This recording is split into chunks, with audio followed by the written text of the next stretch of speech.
Pour les personnes aînées de la capitale nationale, l'Association québécoise de défense des droits des personnes retraitées et pré-retraitées, AQDR, section Québec, est fière de vous présenter Aînés, on vous écoute.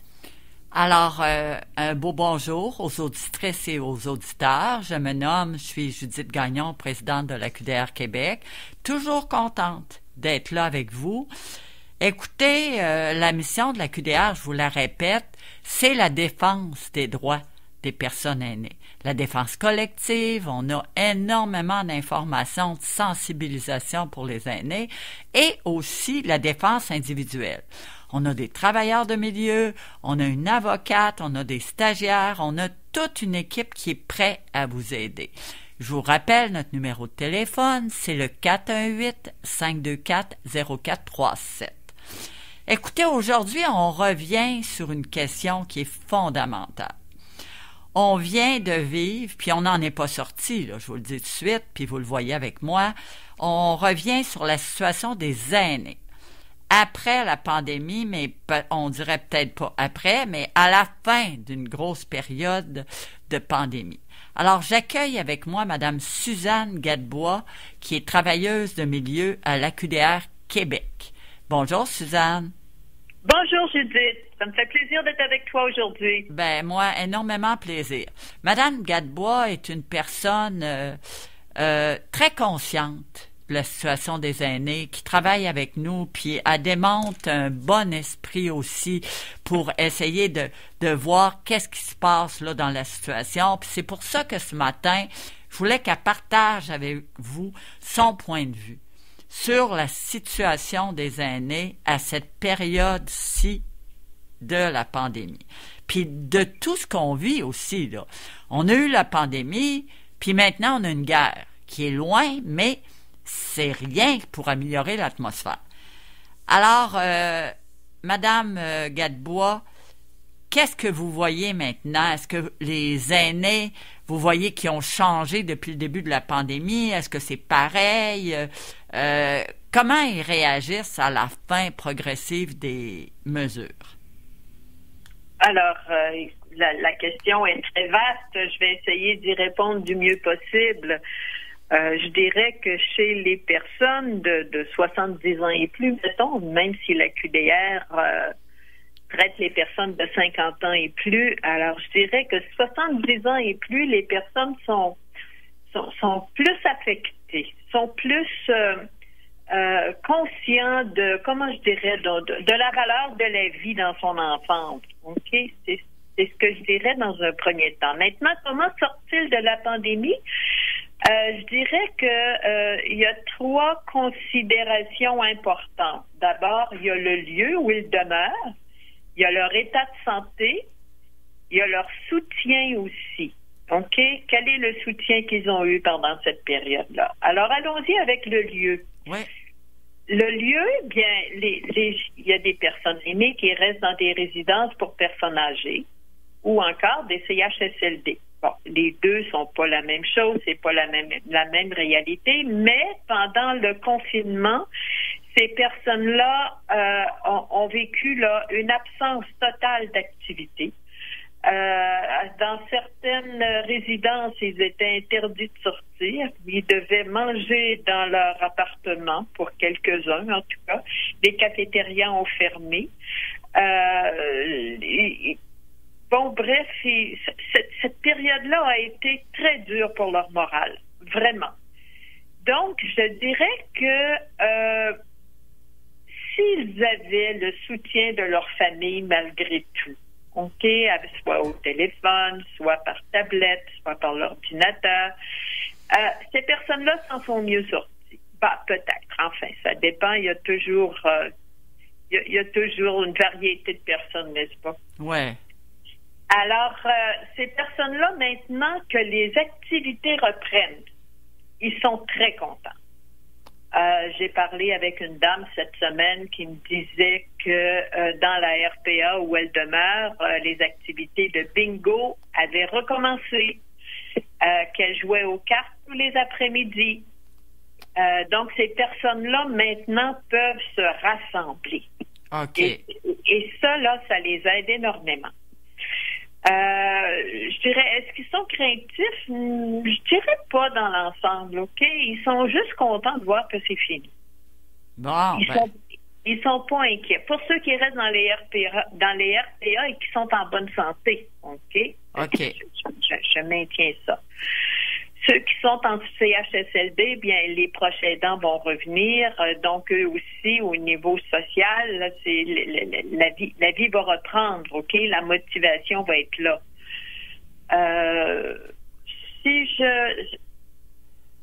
Bon, alors, il y avait les résidences, il y avait les CHSLD, il y avait les HLM. La situation dans les HLM et dans les logements en général, c'est l'isolement. OK. Oui, parce qu'avant la pandémie, il y avait beaucoup de personnes qui étaient isolées, soit qu'ils n'avaient pas le soutien de leur famille, et puis, dans leur immeuble, on se voisinait pas beaucoup. Alors, pendant les 2 dernières années, ça s'est aggravé. Pour ceux qui n'ont pas de revenus, OK, autre que leur petite pension, c'est sûr qu'aller accéder à des loisirs comme, je sais pas moi, des loisirs de la Ville de Québec ou encore, où ça coûte des sous nécessairement, avec l'inflation qui augmente de plus en plus, je commence, moi, à voir qu'il y a beaucoup de personnes qui s'inquiètent énormément de leur situation financière. Les pensions gouvernementales n'augmentent pas au même rythme que l'inflation à l'heure actuelle. Les loyers augmentent et puis ça, c'est déprimant. Est-ce que c'est suite à la pandémie? Mais mettons que leur morale n'était pas là avant. Fait que ça l'aide pas là. Mais absolument pas. OK. Ça veut dire que ils sont anxieux, ils sont pas bien parce que là, ils voient l'inflation puis tout ça, puis ils ont pas tant de ressources que ça. C'est bien ça que vous voulez me dire, Madame Suzanne? Oui, en partie. Si notre morale n'a pas été bon pendant 2 ans, puis que là, en plus, il y a une inflation qui est causée, comme on mentionnait là, par rapport à la situation mondiale à l'heure actuelle, puis ça ira pas en s'améliorant, du moins à court terme. Leur motivation et leur morale est à la baisse, l'inflation est à la hausse, leurs moyens financiers n'augmentent pas. Alors, aux sorties de la pandémie, si on veut, là, toutes ces conditions-là font que beaucoup de personnes âgées sont anxieux à l'heure actuelle concernant leurs finances. Parfait. Est-ce qu'ils se sentent contents, par exemple, de la fin des mesures sanitaires? Je dirais pour la plupart, oui. Maintenant, il y a une autre catégorie de personnes dont j'ai pas parlé, c'est ceux qui sont immunosupprimés, puis ceux qui ont des maladies auto-immunes. Oh. Ces maladies-là sont plus fréquentes chez les personnes âgées. Je dirais que ces personnes-là voient la fin du confinement, la fin du port du masque de la plupart des gens comme étant des stresseurs supplémentaires. OK, je comprends. Je comprends très bien. C'est pas la majorité de nos aînés, là, OK? Parce qu'on sait pas parce qu'on est âgé qu'on est nécessairement pauvre, malade et mal foutu. OK? La plupart les aînés dans leur ensemble, OK, il y en a beaucoup qui sont en bonne santé, qui respectent les principes d'une bonne santé, c'est-à-dire une bonne alimentation, faire de l'exercice, qui maintiennent leur réseau social. Fait que ceux-là ont plus de chances de s'en sortir, ils sont moins inquiets. Mais ceux qui sont immunosupprimés, ceux qui ont des problématiques de santé, ils sont inquiets. Je dirais que j'en ai vu, c'est ça, j'ai 2-3 personnes qui m'ont appelé, là, qui m'ont manifesté leur inquiétude. À ce sujet-là, j'ai vu aux nouvelles l'annonce, là, je me rappelle plus du nom de la personne, là, mais qui veut avoir une petite épinglette là qu'on pourrait mettre sur nous là pour indiquer que les personnes sont immunosupprimées. Ouais, j'ai vu ça aussi, là. Ben ça, je pense que ça pourrait les rassurer, ces personnes-là. C'est tout le monde convenait ensemble qu'aussitôt qu'on voit cette petite épinglette-là, on gardait une distance de 2 mètres pour pouvoir les aider, OK, puis les rassurer, parce qu'on sait qu'une distance de 2 mètres est un facteur important pour ne pas, au niveau de la contagion là, du virus, là. au bout de 2 mètres, ça semble-t-il, c'est moins contagieux. Est-ce que vous n'avez entendu qu'ils vont continuer à porter leur masque dans cette catégorie-là? Sans me l'avoir dit, moi, je pense, et puis je recommande, OK? Je recommande aux personnes qui sont dans cette situation-là, c'est-à-dire un état de santé plus précaire, là, de continuer à porter leur masque. Parce qu'il faut bien se rappeler que M. Boileau, qu'est-ce qu'il a dit? Il a dit qu'il enlevait l'obligation de porter le masque et qu'il donnait la responsabilité à chacune des personnes de dire est-ce que moi je devrais le porter ou si je ne devrais pas le porter. Ouais. Donc, les personnes immunosupprimées auraient intérêt à continuer de le porter. Je dis pas tout le temps, c'est dehors, bon, non, tu sais, mais dans des lieux publics fermés. Moi, j'encourage les personnes aînées qui ont des maladies là ou qui sont immunosupprimées à continuer de le porter, comme les autres mesures sanitaires d'ailleurs, la distanciation, le lavage de mains et puis porter le masque. Fait qu'à ce moment-là, les autres personnes autour vont savoir que cette personne-là, elle est comme plus craintive puis elle a peut-être des raisons importantes de l'être. Ah non, ça c'est bon, là. La question de l'épinglette, là, c'est vraiment, est-ce que vous savez où est-ce qu'on peut se procurer ça, cette épinglette-là? Malheureusement, non, mais j'encourage tout le monde à écouter les nouvelles, là, puis on devrait être en mesure de savoir bientôt où est-ce qu'on peut se le procurer. Ben, je vais tenter de le savoir, Suzanne, pour qu'on le dise à la prochaine émission, puis qu'on en parle à la QDR Québec, parce que c'est une excellente idée, puis ça va au moins identifier, puis c'est vraiment bien, là, cette question-là. J'ai une question pour vous, Suzanne. Est-ce que ces gens-là qui sont moins en forme, mais quand même, vu que les restaurants sont ouverts à pleine capacité, est-ce qu'ils vont y aller ou ils vont s'abstenir parce qu'ils vont avoir peur? Est-ce qu'ils vont s'abstenir aussi de faire certaines affaires compte tenu de leur situation de santé? J'ai pas eu beaucoup de discussions à ce sujet-là avec les personnes qui m'ont appelé. Les gens qui m'appellent, bon, ils ont des besoins très spécifiques et pour la plupart, ce sont des personnes qui n'ont pas beaucoup de revenus. Ah bon, OK. Alors, une personne m'a mentionné que quand je lui ai dit que là, les restaurants allaient ouvrir, puis les cafés aussi, ben, elle m'a dit qu'elle n'irait pas parce que elle n'a pas suffisamment d'argent pour aller au restaurant. Elle s'en permettait à l'occasion, mais très peu, très peu, parce que son budget ne lui permet pas.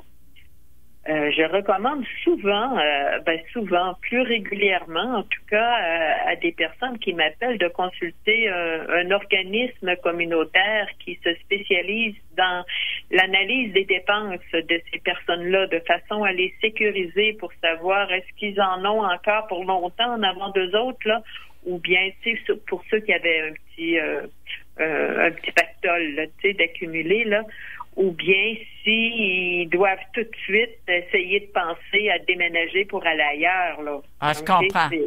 Je comprends. C'est intéressant, là, ce que vous dites, là. Mais si ces gens-là qui sont habitués dans un quartier déménagent dans un autre où les logements sont moins chers, est-ce que ça va avoir un impact sur leur vie? Moi, par ma propre expérience, ce que je peux vous dire, c'est que on déménage pas un vieil arbre, ok? C'est un vieux proverbe, là. On déménage pas un vieil arbre, dans le sens qu'un vieil arbre a des racines profondes, ok? Il connaît son environnement. Autour de lui, il y a d'autres éléments dans la nature qu'il connaît, ok? Qui sont ses amis, puis.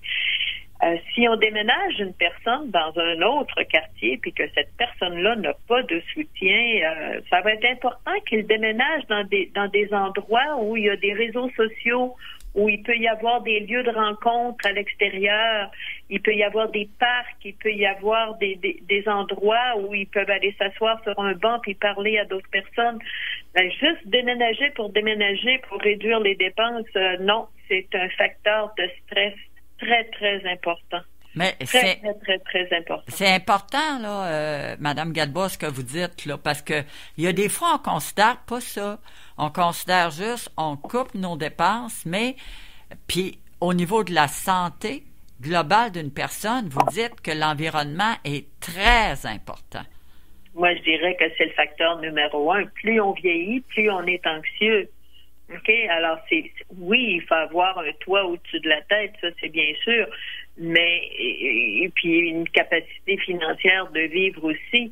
Mais l'environnement social, l'environnement où on peut s'épanouir, continuer à s'épanouir, parce que tant qu'on jusqu'à la fin de la vie, il y a de la vie, là, puis c'est ça qu'il faut encourager le plus possible. Ça, c'est important, là, de marteler ça dans la tête des gens. Tant qu'on est vivant, il faut encourager la vie. Ben oui. Ça, c'est vraiment important. C'est pas parce que tu vieillis que tu dois pas vivre. Ben, effectivement, on est juste rendu à une autre étape. Et puis, cette étape-là, bien, elle se vit comme toutes les autres. Dans le sens que si on fait attention à soi, puis si on affiche un sourire dans notre visage, dans notre cœur, ben, ça devient plus léger, plus facile. Mais c'est sûr que c'est une étape qu'on connaît pas personne. Hein. L'adolescence, quand on la traverse, là, on sait pas qu'est-ce qui nous attend. Les autres autour savent, ok? Donc, ils peuvent nous dire, c'est normal, c'est l'adolescence.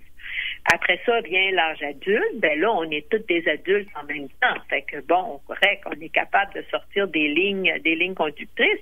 Mais quand on arrive à un âge avancé, là, dans le sens que on n'a pas Pierre Jean-Jacques à côté pour nous dire, ben écoute, ben là, ça serait mieux de faire ci, ça serait mieux de faire ça. Le système de santé s'occupe de la maladie, mais il y a beaucoup plus que ça.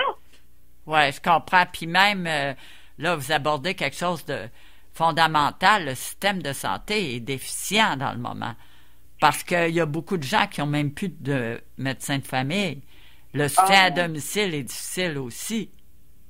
Ça, là, c'est une situation catastrophique. Catastrophique, là. Puis il y a même dans certaines cliniques médicales, pour en avoir entendu parler par des gens qui m'appellent, là, des cliniques médicales qui sont obligées de fermer leurs 100 rendez-vous. Ah! Alors, oui, parce que, posons l'hypothèse qu'il y avait 20 médecins dans la clinique médicale. OK. Sur ces 20 médecins-là, il y en a 10 qui sont partis à la retraite. Donc, il n'en reste que 10 pour assumer toute la charge de travail. Donc, ils n'ont plus la disponibilité pour assumer du sans rendez-vous parce que leurs patients, eux autres, ils ont vieilli aussi. Donc, ils demandent plus de rencontres, plus de visites. Donc, il y a des cliniques qui ferment leur section de sans rendez-vous à l'heure actuelle. Donc, la personne qui était malade, qui avait son médecin de famille, qui l'a perdu, ben, elle ne peut même plus aller à sa clinique médicale au sans rendez-vous. Elle va où? À l'urgence? Il n'y a pas de place.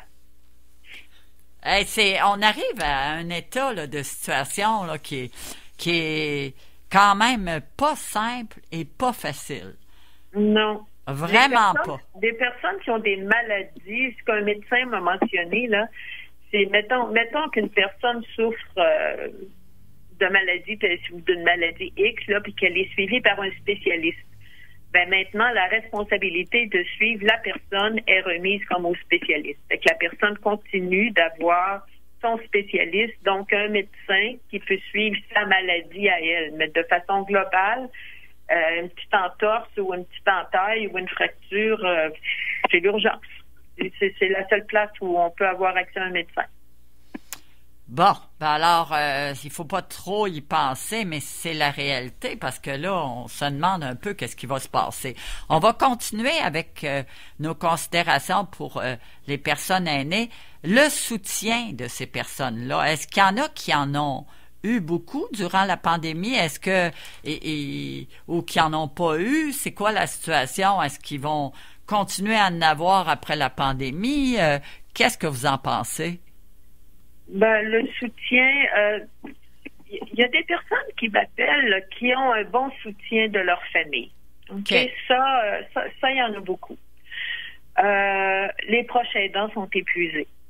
Ah Vraiment, bon? les proches aidants sont épuisés. Ça, c'est ce que j'entends aussi. Puis, même s'ils demandent de l'aide au réseau de la santé, hein, tout le monde est débordé, là. Les services sont tous débordés. De l'aide d'un travailleur social, c'est comme impossible d'avoir. De l'aide en psychologie, c'est comme impossible à avoir aussi. Fait que tout ça, comment je dirais, la personne aînée se tourne vers ses proches aidants. Et les proches aidants, ben, ils sont fatigués aussi. Beaucoup. Qu'est-ce que je pourrais dire d'autre? Mon Dieu. Parce que s'ils sont fatigués, ils ne pourront pas continuer éternellement ça, là. Ils vont devenir malades, eux autres aussi. Exact. Puis s'ils n'ont pas personne qui les supporte et puis tout ça, ça va être beau à un moment donné.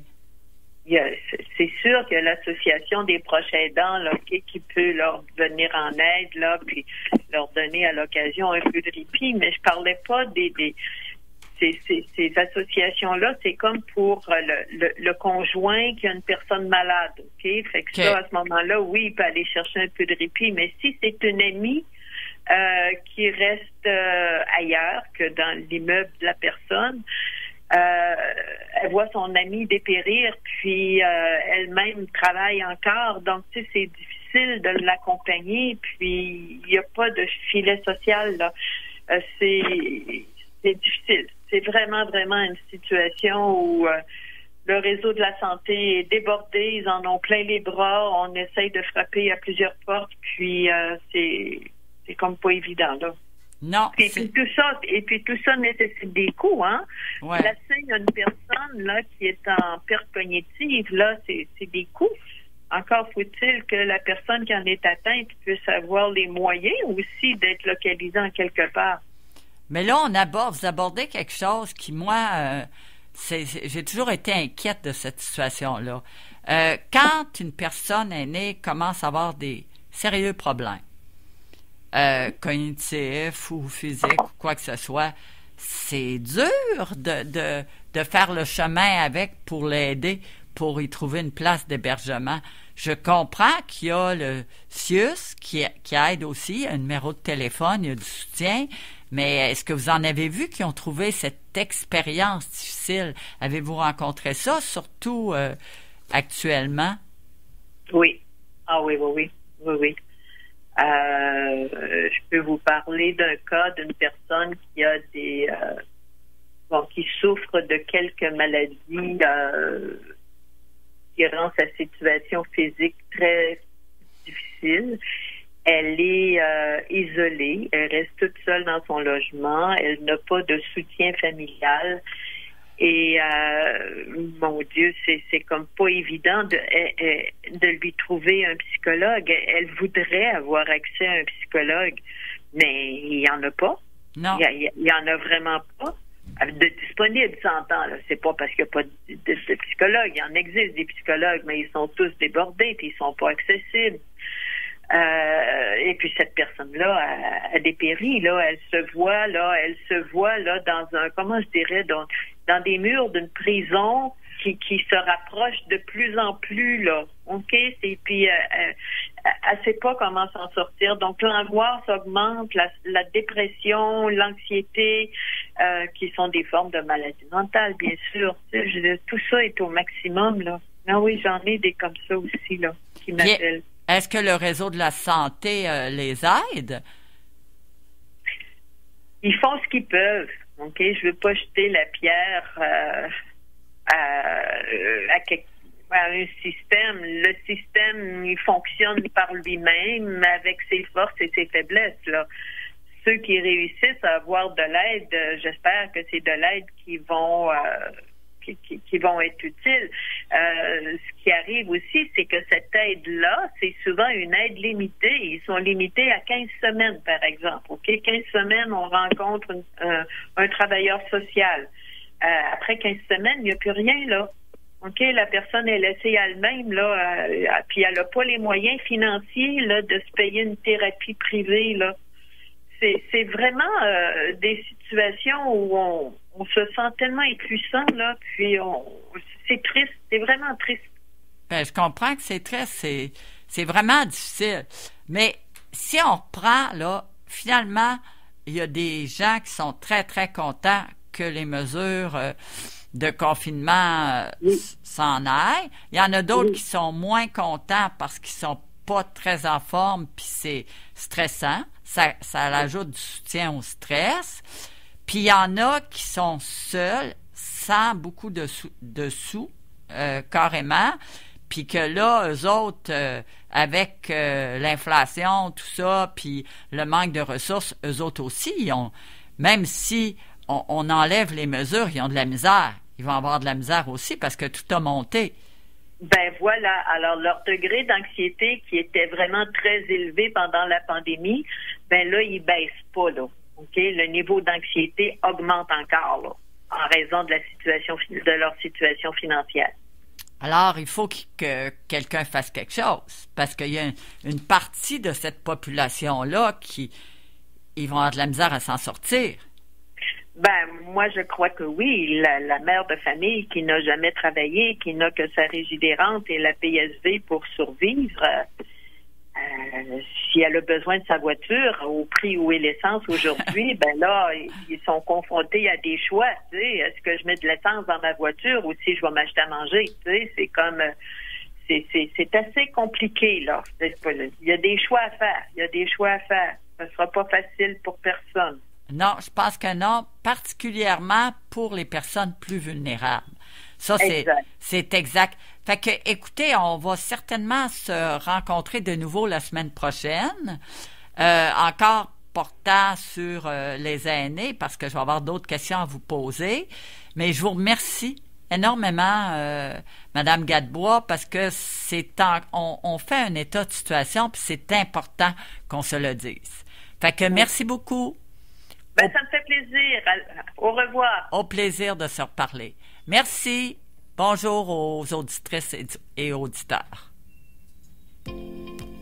L'Association québécoise de défense des droits des personnes retraitées et pré-retraitées, AQDR, section Québec, est fière de vous avoir présenté Aînés, on vous écoute.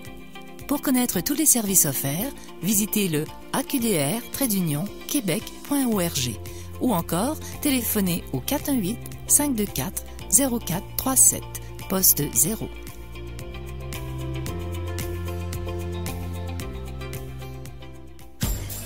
Hey, ici Paul Carniello. Vous êtes en train d'écouter CKRL, la meilleure station radio à Québec.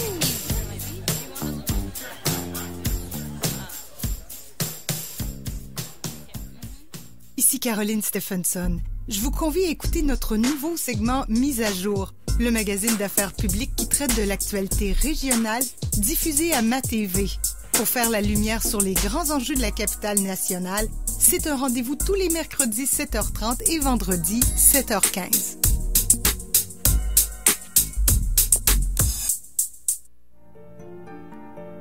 Ce qu'on voulait, c'est que ce soit essentiellement une aventure humaine. Par contre, c'est important aussi d'expliquer aux gens qui n'ont pas vécu l'immigration, qui n'ont pas fait de démarche eux-mêmes, la complexité de ce processus administratif-là. C'est-à-dire qu'on n'émigre pas au Québec comme on rentre dans un moulin. Là. À découvrir sur la Fabrique culturelle. Est-ce qu'on veut vraiment que les immigrants évoluent? Est-ce qu'on veut vraiment que les immigrants se développent? Est-ce qu'on veut vraiment qu'ils aient les mêmes privilèges que tout le monde? Je sais pas. Je pense que c'est important justement de se métisser, de casser le système des castes, puis de justement donner naissance aux néo-québécois. Voisins, voisines d'ailleurs. Tous les talents d'ici, une seule adresse. lafabriqueculturelle.tv. En présence de symptômes de la COVID-19, comme la toux, la fièvre, le mal de gorge, la perte du goût ou de l'odorat, isolez-vous et faites un test rapide à la maison. Pour en savoir plus et connaître les consignes d'isolement à respecter pour vous et ceux qui vivent avec vous selon votre résultat de test rapide, consultez québec.ca/isolement. On continue de se protéger. Un message du gouvernement du Québec. Le Bal du Lézard, un incontournable depuis plus de 30 ans. Une ambiance sympathique, une clientèle éclectique et une programmation culturelle variée. Venez découvrir notre sélection de microbrasseries locales et québécoises à prix d'amis. En plus, le baby-foot est gratuit tous les jours. Surveillez notre page Facebook pour les événements à venir. Midi Jazz.